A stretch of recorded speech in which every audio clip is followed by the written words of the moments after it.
চিত্রাঙ্কনা লেখনীতে ইসরাত জাহান জেরিন। দ্বিতীয় পরিচ্ছেদ, পর্ব সংখ্যা 17। পালোয়ান বাড়িতে মানুষের ভিড়। মায়ের অবস্থা খুব খারাপ। এই খবরটা শোনার সঙ্গে সঙ্গে সোহান লঞ্চ ঘুরিয়ে দিতে বলে। যত দ্রুত সম্ভব সে বাড়ির পথে রওনা হয়। তার কাছে মায়ের আগে আর কিছু নয়। বিয়ে, সংসার, ভালোবাসা কোনো কিছুর মূল্য নেই মায়ের চেয়ে বেশি। সোহানের দুনিয়ায় সবার ঊর্ধ্বে, তার কিছু নেই মা ছাড়া। লঞ্চটি দ্রুত নতুন ঘাটে ভিড়িয়ে রাখা হয়েছে। লঞ্চের একটি কেবিনে চিত্রাবন্দী। আপাতত সোহানের একটাই চিন্তা, মা আগে সুস্থ হোক, তারপর বাকি সব দেখা যাবে। চিত্রাকে পাহারা দেওয়ার জন্য লঞ্চে লোক রাখা আছে। দরজার বাইরে দাঁড়িয়ে আছে সোহান। বুঝে গেল বাড়িটা আজ অস্বাভাবিকভাবে নিস্তব্ধ, অথচ এই নিস্তব্ধতার ভেতরে একটা অস্থির শব্দ আছে, চাপা কান্না, ফোপানোর আওয়াজও বিরাজ আছে। ড্রয়িং রুমে ঢুকতে সে দেখলো তার ছোট ভাইয়ের বউ মাহমুদা মেঝেতে বসে কান্নাকাটি করছে। চোখ ফুলে লাল হয়ে উঠেছে। মাথার ওড়না মেঝেতে পড়ে আছে। পাশে দুজন আত্মীয় তাকে শান্ত করার চেষ্টা করছে। মাহমুদা, কি হয়েছে? সোহানের গলা কেঁপে ওঠে। মাহমুদা মাথা তুলেও ঠিকমতো তাকাতে পারল না, শুধু বলল, ভাইয়া, আম্মা, আমার অবস্থা ভালো না। আর কিছু শুনতে চাইল না সোহান। সবাইকে প্রায় ঠেলে সরিয়ে মায়ের রুমের দিকে এগিয়ে গেল। দরজার সামনে কয়েকজন দাঁড়িয়ে, ভেতরে ডক্টর। সে ঢুকে যাবে, ঠিক তখনই দরজা খুলে ডক্টর বের হলেন।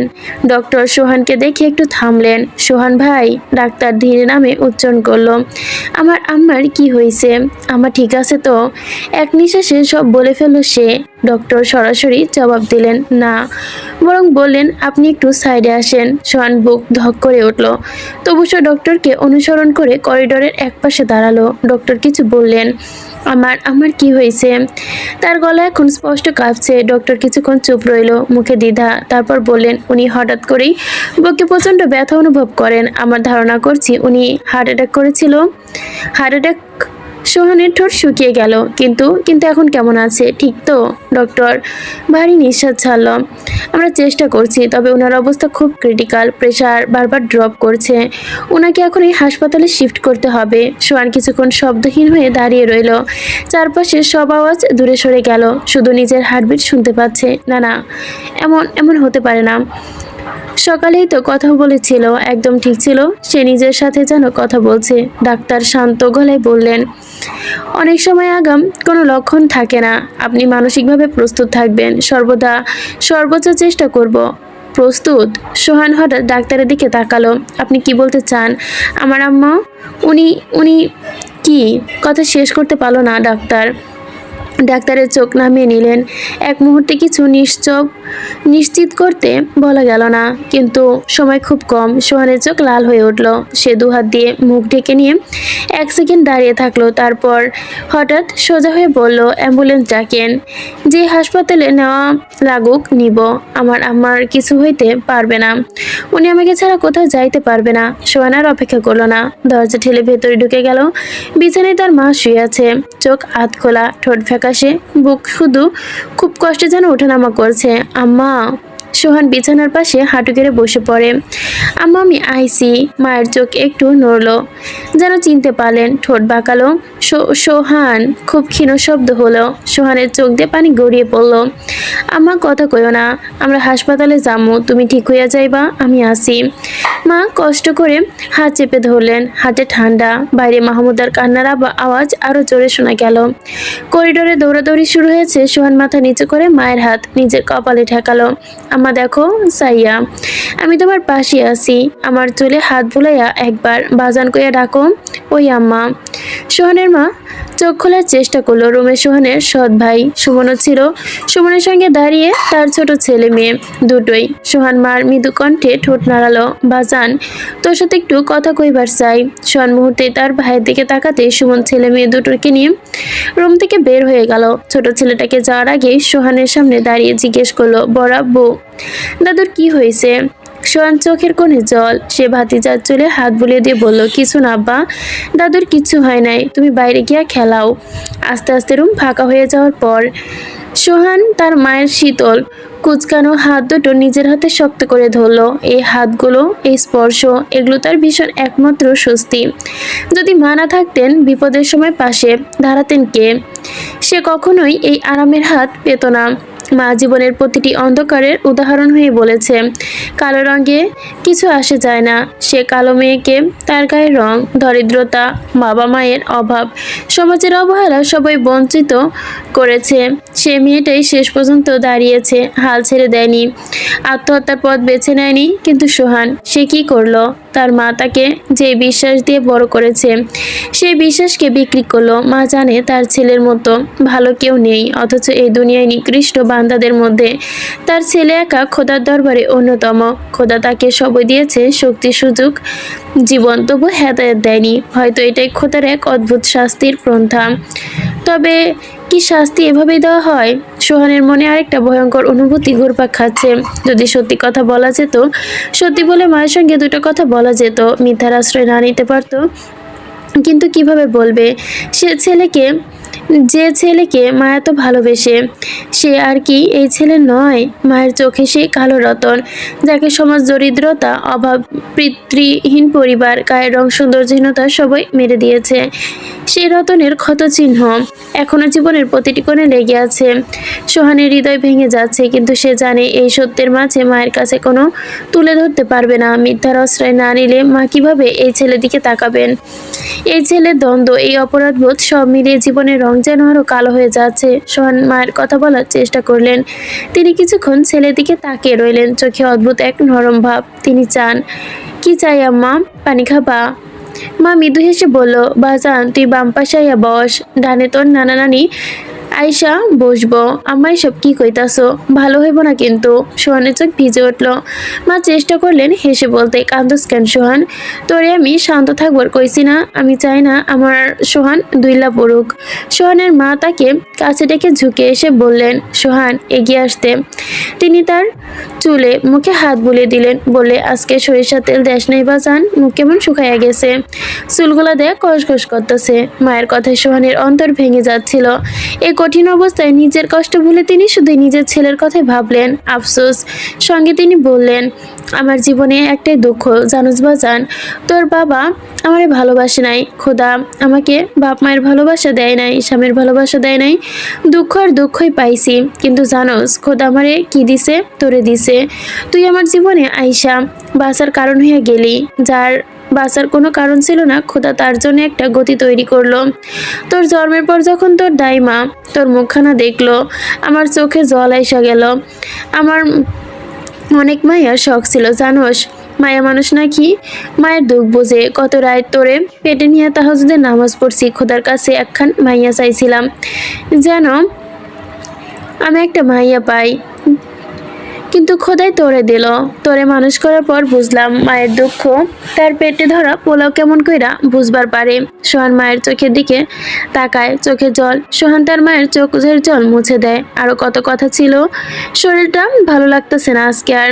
আমার না ঘুম আসতেছে। তুই বাবা আমার পাশে একটু বইসা থাক, হাত ছাড়িস না। আম্মা, আপনার হাত ছাড়ুম না, কিন্তু আপনি হাত ছেড়ে দিয়েন না আম্মা। সোহানের মা পুনরায় তার মাথায় হাত বুলালেন। আল্লাহর বড় মানুষ করুক তরে বাপ। আমার মাথায় যতটুকু চুল আছে তার দ্বিগুণ সুখ হোক তোর। সোহান ফুপিয়ে উঠল। কথায় আছে না, যাদের হাত খুন করতে কাঁপে না, তাদেরও এই দুনিয়ায় একটা দুর্বলতা থাকে। আল্লাহ ছাড় দেন, তবে ছেড়ে দেয় না। সোহানের মা আস্তে আস্তে চোখ বন্ধ করলো। নিঃশ্বাস যেন থেমে থেমে যারাকে শেষবার বাতাসের সঙ্গে মিলিত হচ্ছে। সোহান তার পাশে বসে কাঁদতে কাঁদতে বলল, আম্মা, আম্মা। সে ডাকছে, হাত বাড়াচ্ছে, কিন্তু মা আর চোখ খুলছেন না। আম্মা আর কেউ নাই। আম্মা, আম্মা। সে ডাকছে, হাত বাড়াচ্ছে, কিন্তু মা আর চোখ খুললেন না। আম্মা, আমার আর কেউ নাই। আম্মা, আম্মা যায়ও না আম্মা। জীবন এমনই, এখানে কোনো মুহূর্ত স্থায়ী ভরসা নেই। তাই সময় থাকতে সেগুলো বলা উচিত, যেগুলো বলে ফেলা জরুরি। এই যেমন মা বেঁচে থাকাকালীন সময়ে, তবে তাকে সত্যিটা বলা উচিত ছিল। কারণ মা শেষ মুহূর্তে যে সোহানের মাথায় হাত বুলিয়ে দোয়া দিয়েছিলেন, সে সোহান ছিল নিষ্পাপ, কোনো পাপাচারে লিপ্ত না। আর আজ মায়ের মায়ের মৃতদেহের সামনে বসে থাকা সোহান। সে সেই পাপের অন্ধকারে ডুবে যাওয়া মানুষ। সোহানের চোখের জল মাটিতে পড়ছে, হৃদয় ভেঙে যাচ্ছিল। আর সেই শূন্যতার মধ্যে শুধু একটাই সত্য, মায়ের জন্য আর কিছুই করা যাবে না। লঞ্চের দোতলায় ভিআইপি কেবিনের সামনে কয়েকজন তরুণ বসে পাহারা দিচ্ছে। তাদের মাঝখানে বসে থাকা মাঝারি বয়সের একজন মতলব আলী। সে সোহানের দলে সদ্য যোগ দেওয়া। লোকে মুখে স্বস্তির আর কুটিলভাবে মিশতে চায়। মিশেল নিয়ে চারদিকে তাকালো। একবার সে যে কেবিনের চিত্রাকে আটকে রাখা হয়েছিল সেটাই লঞ্চের সবচেয়ে নির্জন এবং বিলাসবহুল কক্ষ। দরজার সামনে বসা ছেলেগুলো দায়িত্ব পালন করছে বটে, কিন্তু তাদের ভঙ্গিমার শৃঙ্খলতার চেয়েও শৃঙ্খলতার ছাপই বেশি। হঠাৎ নতুন আসে সে মতলব নিচু গলায় বলল, আমরা কি মনে হয় জানোস, আমগো ভাই এই মায়ারে বিয়া কইরা ধ্বংস ডাকতাছে। আমি চাই না ভাইয়ের এই সামান্য মায়ার জন্য কোনো সমস্যা হোক। ফরাজ এলাহি এতদিন সোহানে কিছু কয় নাই, কারণ সোহান তারে খোঁচাই নাই, কিন্তু এখন সোহান তার জায়গা মতো হাত দিছে। আমার মনে হয় ফরাজ এলাহি যেই সোয়ানা মানুষ, নির্ঘাত এতক্ষণে বইয়ের খবর পাইয়া গেছে। তাই আমরা দুইটা কথা শুনলেও আমগো উচিত ভাইয়েরে ভালো করা। তার কথায় বাকিরা ধীরে ধীরে সম্মতি জানালো। কেউ সরাসরি বিরোধ করলো না, বরং তাদের চোখে দ্বিধাগ্রস্ততা আগ্রহ ফুটে উঠল। এখন কি করা যায় সে সমাধানেই তারা খুঁজলো। মতলব সবকিছু নীরব থেকে গাঢ় স্বরে বলল, ওই মায়ের লগে প্রথমে মজা নেই, চল, তারপর রাজ থেকে সরাই দিমুনে। পাশ থেকে কয়েকজন বলল, কোনো সমস্যা হবে না তো? মানে ভাই কিন্তু এই মায়ের জন্য অনেকগুলা খুন করছে। ভাই জানতে পারবো না, আমরাই তো ঠিক বুঝা ম্যানেজ দিমু। আর দরকার হইলে কইমু ফরাজ এলাহি আইসা জোর কইরা তার বউ নিয়ে গেছে। যদিও তার লাগি আমগো কথা শুনাইতে হইব, কিন্তু তাতে সমস্যা নাই। সবার আগে আমগো ভাই। তার কথায় বাকিরা একসঙ্গে সম্মতি দিল। অন্ধ সমর্থনে গুঞ্জন করিডোরে ছড়িয়ে পড়ল। মতলব যখন চিত্রার কেবিনের দিকে এগোতে উদ্যত হবে, ঠিক ততক্ষণেই নীরবে সবকিছু শুনতে পাইল মুইন। বলে উঠল, সবাই মানলাম, কিন্তু ওই রুমে আগে আমি যাবো। যেহেতু সিফাতের পর ভাইয়ের কাছে লোক আমি, তাই ভাই আমার কথা বেশি বিশ্বাস করব। আর তোমরা বিপদে পড়লে আমি তুমি ঘরে বাঁচাইবার পারমু। মতলব ভুরু কুচকে তার দিকে তাকালো, কয়েক মুহূর্ত চুপ থেকে বলল, না, কথায় যুক্তি আছে, কিন্তু তোমারে ভালো পোলা মনে করছিলাম। মুইন ঠোঁট বাঁকিয়ে জবাব দিল, খুনের পেশায় জড়িত, আবার ভালো মন্দ খোঁজো। মতলব শান্ত গলায় বলল, খুনের পেশা আর চরিত্রের দোষ দুইটি আলাদা। মুইন আর কোনো কথা বলল না। হাতে ধরা বাংলা মদের বোতলটা শক্ত করে চেপে ধরে কেবিনের চাবি তুলে নিল। তালা খুলে ভেতরে প্রবেশ করতে বাইরে থেকে মতলব সতর্ক করে বলল, 10 মিনিটের বেশি সময় লাগাইও না। বাইরে আমরা আরো অনেক মানুষ আসি কইলাম, ভাই আসার আগে কাম শেষ কইরা দিবার হইব। আচ্ছা। কেবিনের দরজা বন্ধ হতে ভেতরে নীরবতা যেন আরো ঘনীভূত হলো। খাটের কোণে চিত্রা পড়ে আছে, একটি নেতিয়ে পড়া ফুলের মতো। মুইন ঘরে ঢুকতে সে কষ্টের ঘাড় তুলে তাকানোর চেষ্টা করলো, চোখ ভরা ভয়, নিঃসঙ্গ দৃষ্টি। তারপর আবার মাথা এলিয়ে দিল বিছানায়। তার চোখে বাঁচার আকাঙ্ক্ষা, কোনো আলো নেই। এত সহজে কি চিত্রার হার মানল? চিত্রা সে নিস্তেজ আত্মসমর্পণ দেখে মুইনের ঠোঁটে এক অদ্ভুত হাসি ফুটল। সে হাসির অন্তরালে কি উদ্দেশ্য লুকিয়ে আছে খোদাই ভালো জানে। কিন্তু 10 মিনিটও পেরোলো না, দরজায় কর্নারের শব্দ শুরু হলো। মুহূর্তেই দরজা খুলে এলো। এই কেবিনে আরেকটি চাবি মতলবের কাছে ছিল। সে জোর করে ভেতরে ঢুকতেই দেখলো মুইন বারান্দার দিক থেকে ভেতরে আসছে। মতলবকে দেখে মুইনের মুখে বিরক্তি ফুটে উঠল। সে চেঁচিয়ে উঠল, ভাই 10 মিনিটের কিছু হয়? আমি তো শুরু করে পারলাম না। বাথরুম থেকে বের হইয়া বারান্দায় গেছি একটা সিগারেট ধরানোর জন্য। সিগারেট ধরাইতে আমার এনার্জি বাড়ে। ও মা, সিগারেট শেষ করার আগে চলে আসছে। মতলব কঠোর স্বরে বলল, এত কিছু বুঝি না, অনেক সময় দিয়া ফেলছি। পরিকল্পনা যেহেতু আমগো ছিল, তো এখন কাজ আমরাই করবো, তুমি বাইরে যাও। মুইন প্রতিবাদ করলো, আরে বলে হলো নাকি? তার কণ্ঠে উদ্যত। মতলব সহ বাকিদের মুখে আরো গম্ভীর হয়ে উঠল। তারা মুইনকে উপেক্ষা করে সরাসরি চিত্রার দিকে তাকালো। এবার চিত্রার চোখে সত্যিকারই ভয় খেলে গেল। সে ধীরে ধীরে উঠে গিয়ে টেবিলে নিচে রাখা কেরোসিনের বোতলের দিকে দৃষ্টি ফেললো। কাপা দৃষ্টিতে কণ্ঠে বলল, আমার কাছে আসার চেষ্টা করলে খোদার কসম আগুন লাগায় সবটারে চিতায় তুলবো। চিত্রার সতর্ক উচ্চারণে ঘরের বাতাস মুহূর্তে থমকে গেল। চিত্রা কিন্তু মতলব থামলো না, হো হো করে হেসে উঠলো। সে গিয়ে এসে বলল, কি তেজ তাই না? মায়া মানুষের এত তেজ কিসের? আবার গলা ফালাইয়া চেঁচায়। দেখি তাহলে কে কারে পুরায়। কথা শেষ করে সে টেবিলের নিচে হাত বাড়িয়ে কেরোসিনের বোতলটা টেনে বের করে। চিত্রা পিছিয়ে যেতে চাইলো, কিন্তু দেওয়ালে তাকে আর সরে যাওয়ার সুযোগ দিল না। মতলব নির্মম ভঙ্গিতেই বোতলের মুখি খুলে তরলটি ছিটিয়ে দিতে শুরু করলো। প্রথমে চিত্রার গায়ে দিল, তারপর বিক্ষিপ্তভাবে ঘরের মেঝেতে। পর্দা, বিছানার চাদর, কেরোসিনের তীব্র গন্ধে ঘর ভরে গেল। ছেলেগুলো এক মুহূর্তের জন্য স্তব্ধ হয়ে গেল। এরপর পরিণত হয়তো তাদের পরিকল্পনার অংশ ছিল না। মতলব বোতলটা ছুঁড়ে ফেলে দিয়ে এক ছেলের দিকে হাত বাড়িয়ে একটা দেশলাই চাইলো। দে তো। ছেলেটা দ্বিধায় পড়লো, তারপরও কাপা হাতে দেশলাইটা বাড়িয়ে দিল। ঠিক তখনই মুই হঠাৎ করে চেঁচিয়ে উঠলো, পাগল আপনি? এখানে এসব কি করতেছেন? তার কণ্ঠ প্রথমবারের মতো স্পষ্ট আতঙ্ক। সে দ্রুত এগিয়ে এসে মতলবের হাত চেপে ধরতে চাইল।